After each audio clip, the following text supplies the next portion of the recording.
very clear from His Excellency the President himself. President Ruto knows that he is president today courtesy of the youth of Kenya.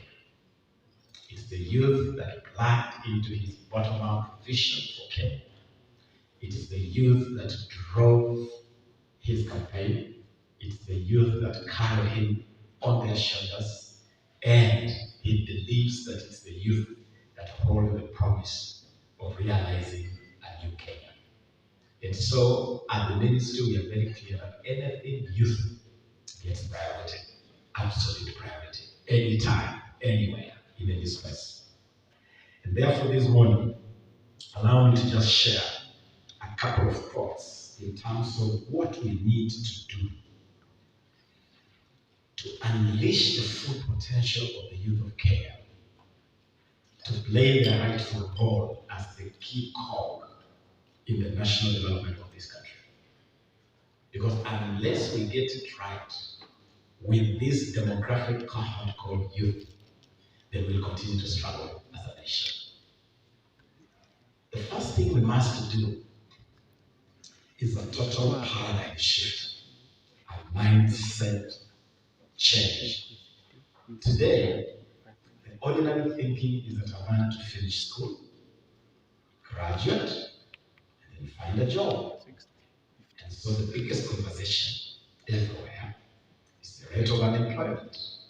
How many young people are getting out of school, getting out of college, graduating, and joining this jobless mass? We must shift that paradigm and tell our young people that finding a job is all good, it's okay.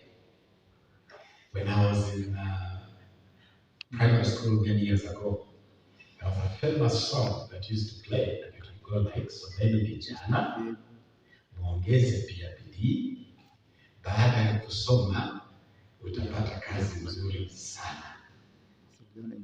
Some of you who are in my age band may have come across that song.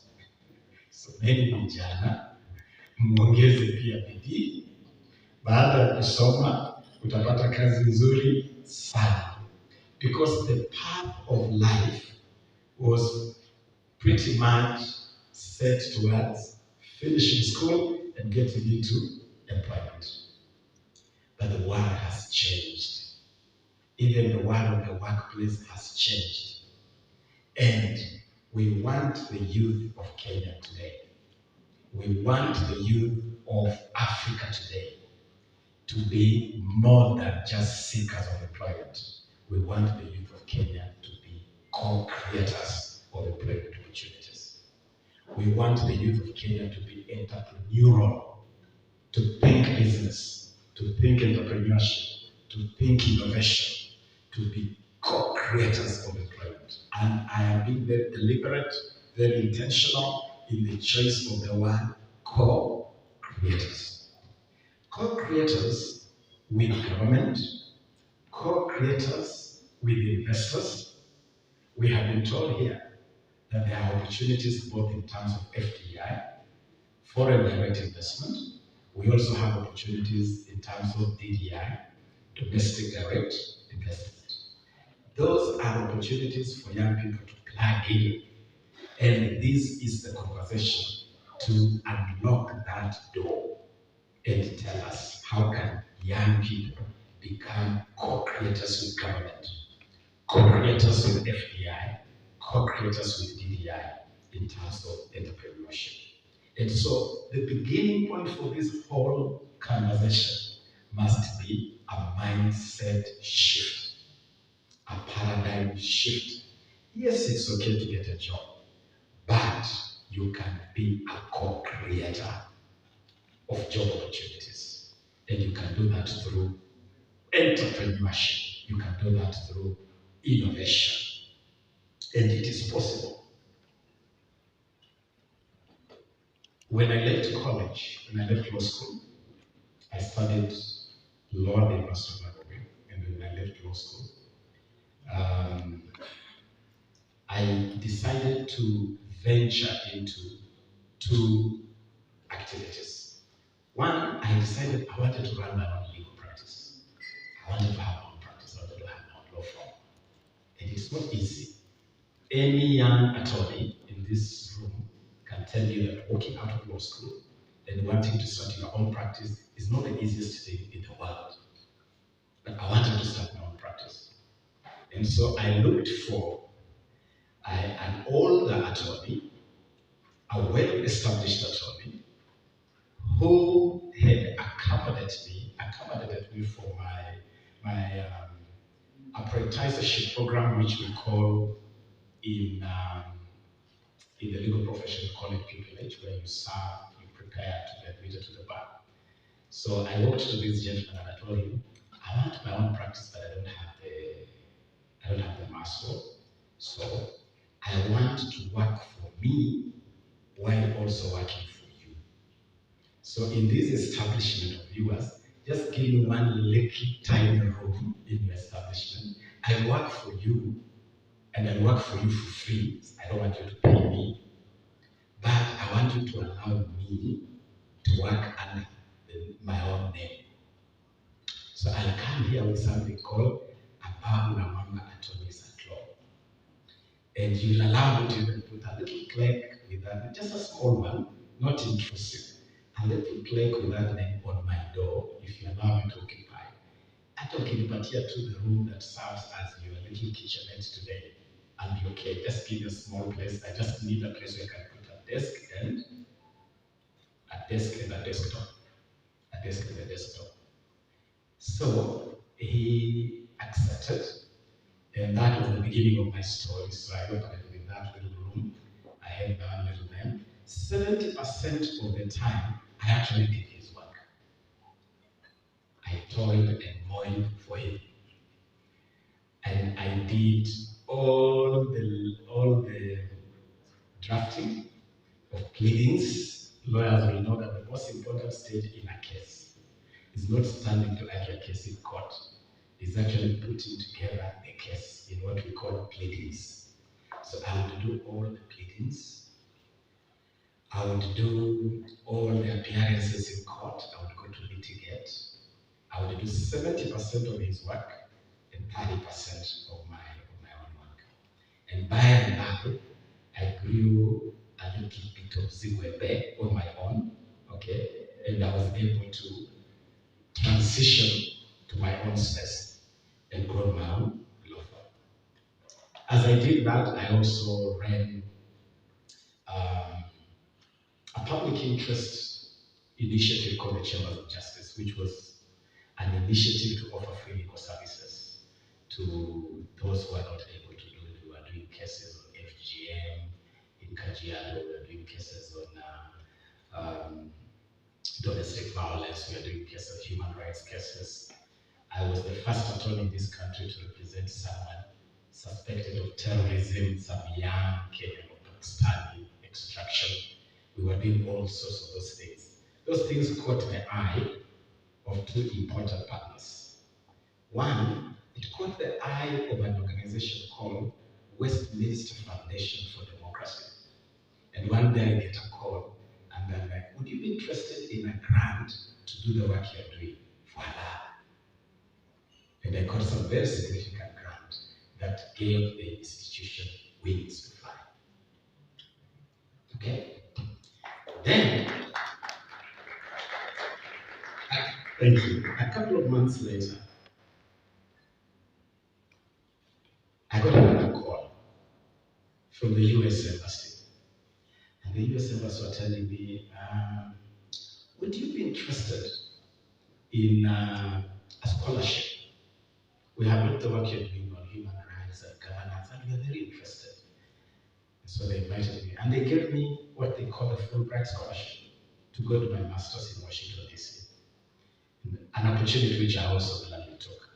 But before that happened, before I took off, something even more significant happened. And I'm telling you this story for a reason. I decided that I wanted to be active in the public space. And I had been a student leader at university, but I did not want to get into politics. I just wanted to make myself useful in the public space.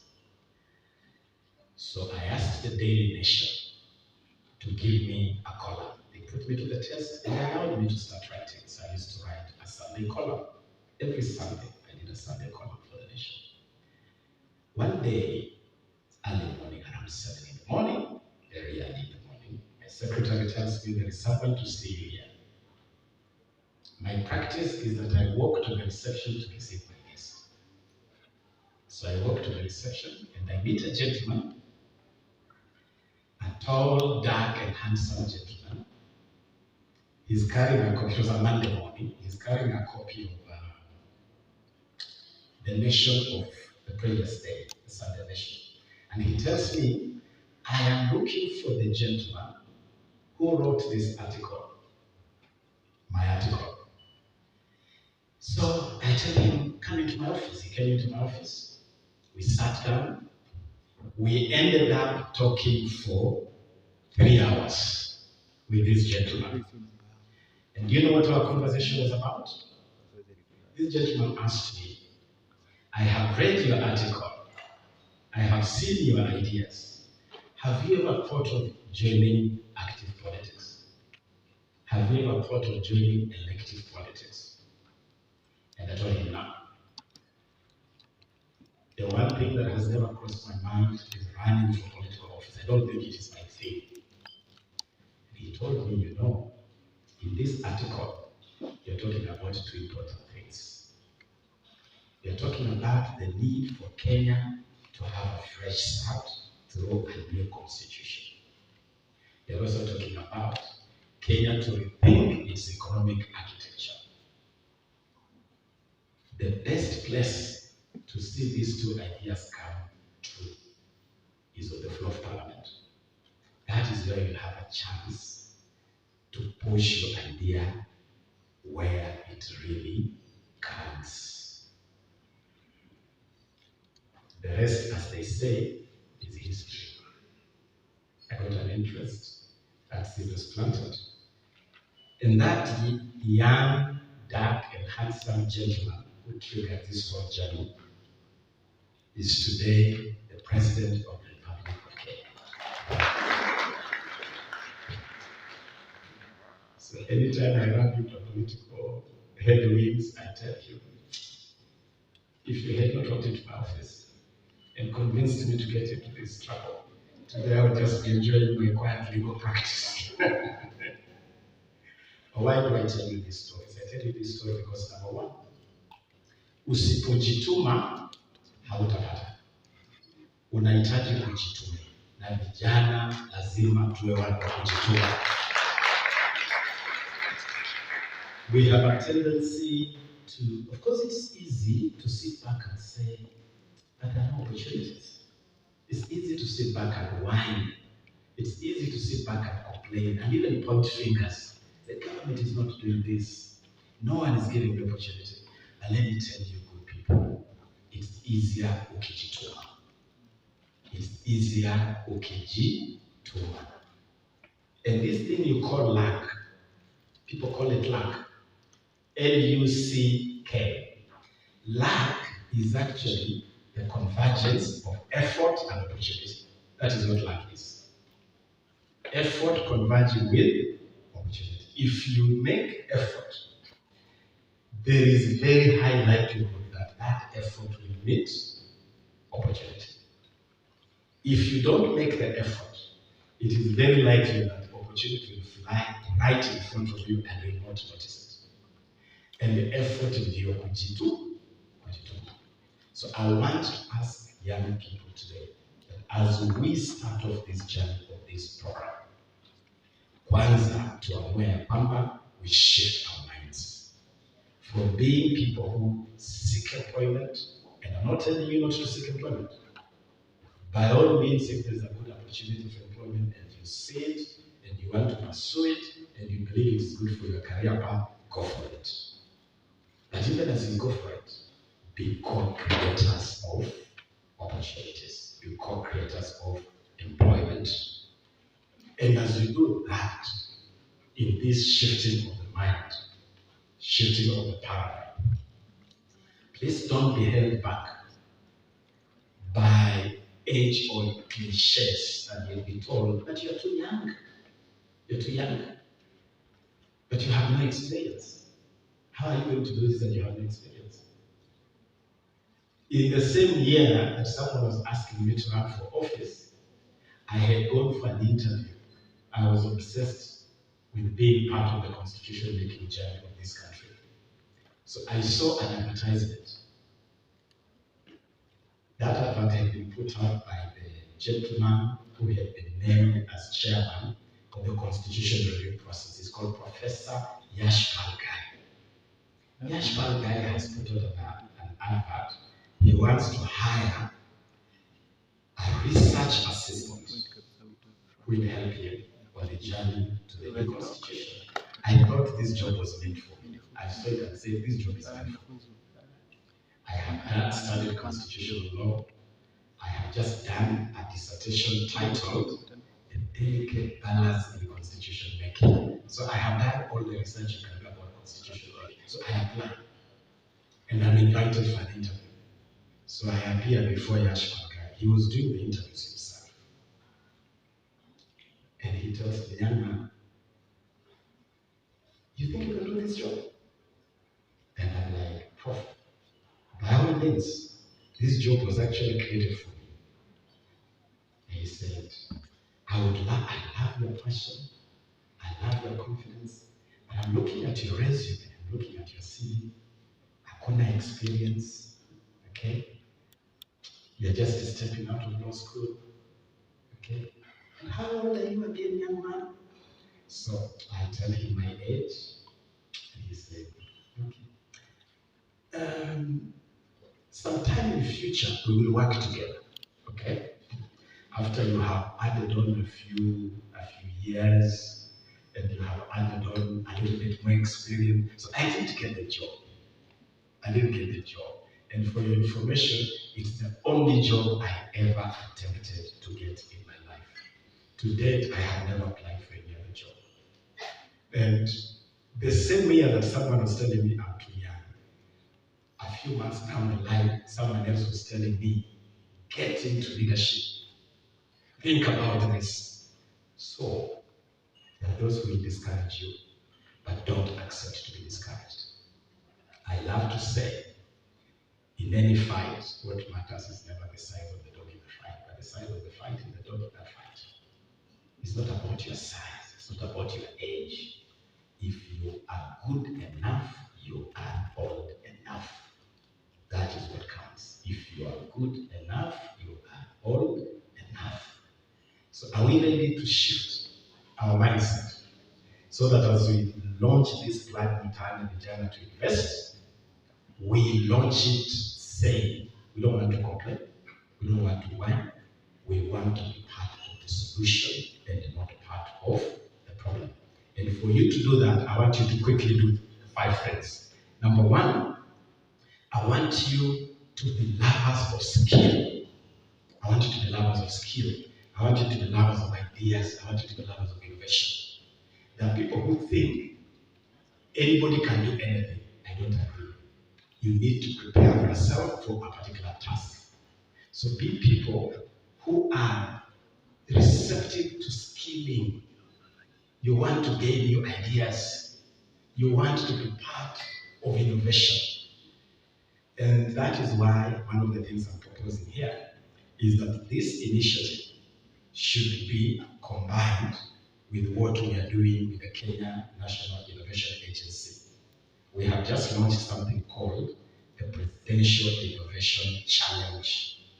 It's a challenge for young people to innovate across all fields. You can innovate in fisheries, you can innovate in fintech, you can innovate in agriculture. I'm particularly challenging young people to innovate on agriculture. We want to make agriculture cool so that young people can be part of agriculture. Today, agriculture is not attracting young people because it doesn't look cool. The image of agriculture is still an old, tired woman with a djembe on her shoulder and a child on her back. It doesn't look cool at all. We want young people to make agriculture cool.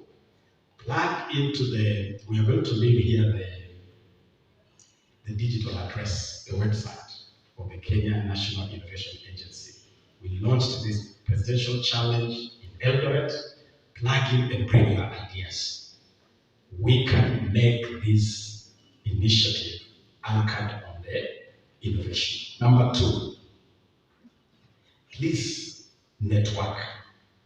Network, you are not going to be effective if you are stuck in your little space. Break barriers, break silos, and network. Go out and talk to people. And that is why there is Kenya National Innovation Agency. We have asked them to send an officer here before you finish today. Someone from the Kenya National Innovation Agency will come to talk to you on how you can network in access. In the Jamhuri Day week, from 11 to 15 of December, we are hosting the Youth Connect Africa Summit, bringing to Nairobi 20,000 African youth from London to Timbuktu, from Johannesburg to Cairo, 20,000 African youth. And they're coming here to talk about a theme we have called African Youth Innovating Across a Borderless Africa. We want to unleash the thinking of African people. I would love to see all of you as part of that Innovation Week, the African Innovation Week, for you to network. Number three, actively, as you network, open markets and share ideas on markets. Go to places where you can get opportunities, because if you are innovating, if you are investing, if you are doing entrepreneurship, and you are not getting outlets, then it becomes boring. Seek markets, seek opportunities. Number four, financing capital is critical. And as we talk about capital, again, I want you to be innovative. Some of you are very protectionist. You want to start your entrepreneurship and you want to own it 100%. I'm telling you, release your entrepreneurship. There's nothing wrong for you to say, I will hold 51% of this entrepreneurship and I will release 41% to a strategic partner or a strategic investor. So be open. If you want to take advantage of entrepreneurship, be ready to pull in partners. And partnerships will also ensure that you de-risk or you spread the risk. You spread the risk across many interests.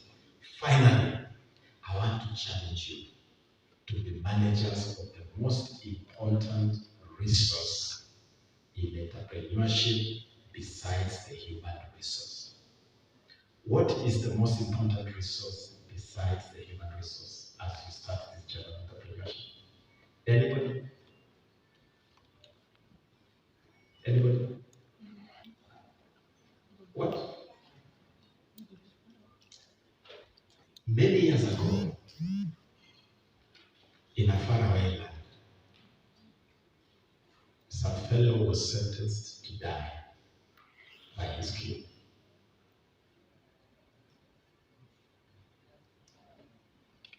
On his way to the cell to await his day with Haman, he told the king, Your Majesty,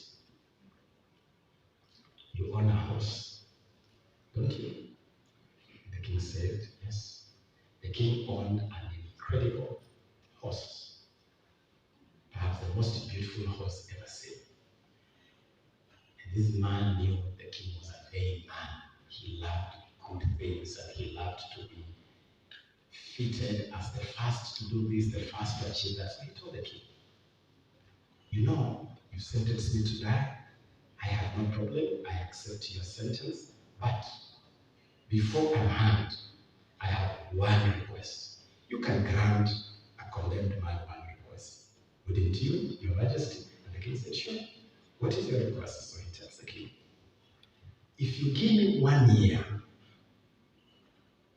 just 1 year, before I exit, you give me 1 year, and I'll teach this horse how to fly. This horse you love so much, you give me a year, and I'll teach him to do what? To fly.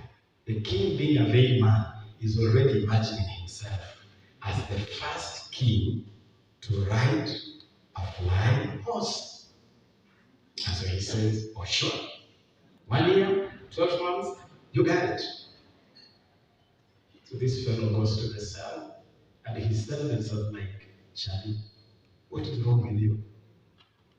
Why would you tell the king something you know that is humanly impossible? You're not going to teach this horse to fly and you're not wildlife to the king. After you fail, your sentence might even be made worse. So this guy comes and tells him, Chief, let me tell you something. I have 12 months. And in those 12 months, 3 things could happen. 1, the king may die in those 12 months. And you know, the rules in this land, if the king dies, he dies with everything.